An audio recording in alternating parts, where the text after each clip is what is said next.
Hey guys, welcome back to my channel. In today's video, I'm going to be talking about my favorite characters from A Nightmare on Elm Street.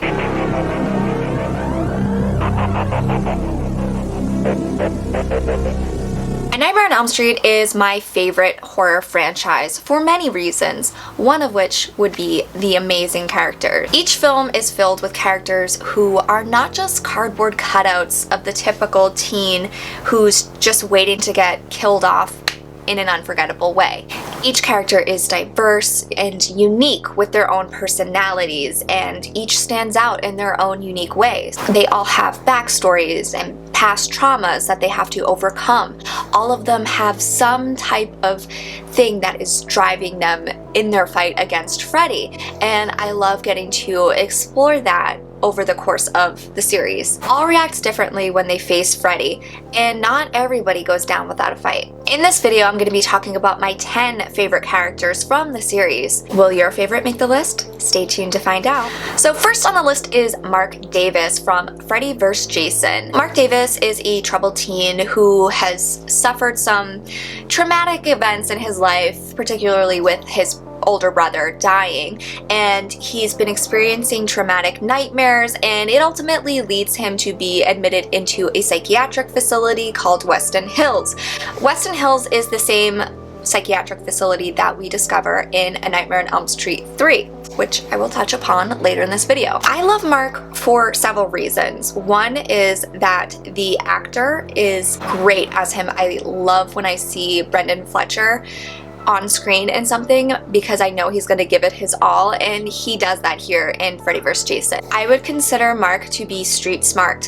He has had some experience with Freddy in the past. He knows that Freddy killed his brother, so he doesn't fuck around when it comes to Freddy. He is well researched on Freddy. He knows everything there is to know about Freddy, and he knows that the most important thing to do is to not fall asleep.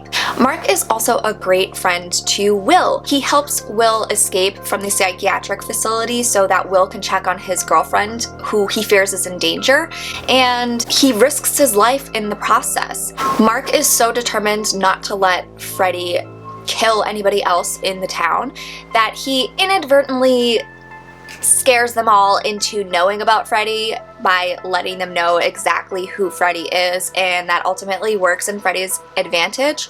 But he was just trying to be helpful, okay? Plus, he's an Uno guy, not a checkers guy, and that's the kind of guy for me. Next, I'm going to be talking about Tracy in Freddy's Dead, The Final Nightmare. Tracy is a firecracker. She is a loud personality, and she's very reserved and standoffish to people she doesn't really know.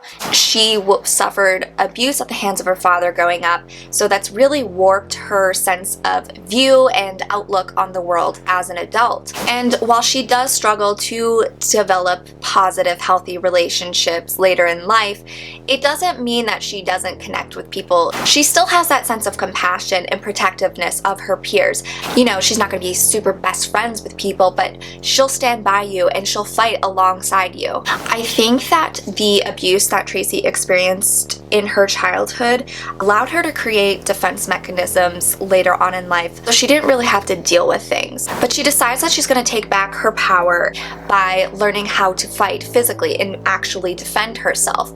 This gives her the strength and the power to feel confident in herself and her abilities to handle herself in a situation that's dangerous.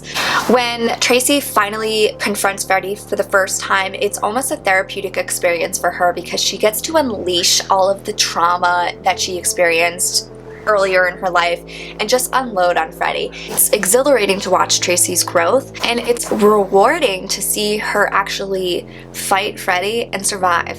Next, I'm going to be talking about Yvonne Miller. Yvonne is one of Alice's best friends in A Nightmare on Elm Street 5, The Dream Child. At first, she's hesitant to believe her friend about the existence of Freddy, but that's only because she has her friend's best interests at heart. She's extremely concerned that her friend is acting out or experiencing these nightmares due to the traumatic loss of her boyfriend. And that's totally reasonable. She cares deeply for her friends, and she's willing to question them on things rather than just going along with every little thing they say. That's a good friend. She's going to tell you how she truly feels and how it truly is, and that's somebody you really need in your corner. Thankfully, Yvonne quickly learns that Freddy is indeed real, and she fully jumps on board with Alice's plan to defeat him. So much so that she literally puts her life on the line to uncover the body of Amanda Kruger, aka Freddy's mom, so that Alice can kill Freddy. Talk about a true friend. The next character I'm going to be talking about is Maggie from Freddy's Dead, The Final Nightmare. Audiences are introduced to Maggie in Freddy's Dead, The Final Nightmare, and we learn later in the film that she's actually Freddy's daughter.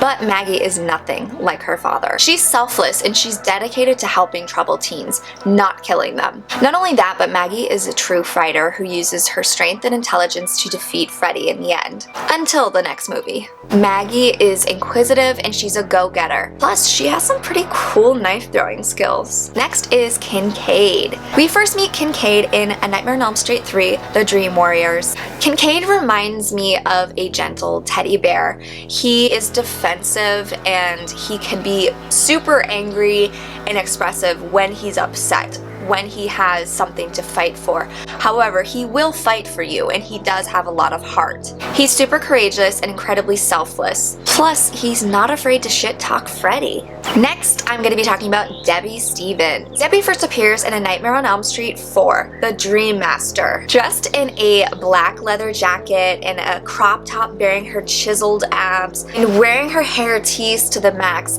Debbie is the epitome of cool. I love that Debbie is both strong physically and mentally. While her tough demeanor may be standoffish to some, Debbie has a lot of heart. She's an extremely loyal friend, and we see that a lot with her friendship with Sheila. She's very protective of Sheila, and we see that happen in the movie when she confronts a couple of boys who are bullying Sheila like the assholes that they are, and she stands up for her. She stands up for all of her friends, and she gets super pissed when she finds out some guy named Freddy is killing them off one by one in their sleep. While Debbie isn't afraid of Freddy, she is terrified of bugs, and ultimately Freddy uses that against her in the end to defeat her in one of the most horrific ways imaginable, at least for me, because if I was going to be killed by being turned into a cockroach and squished in a roach motel, I think that's my worst fear. That's how Freddy would make me go, because fucking roaches, man. And next I'm going to be talking about Sheila. We are first introduced to Sheila in A Nightmare on Elm Street 4, The Dream Master.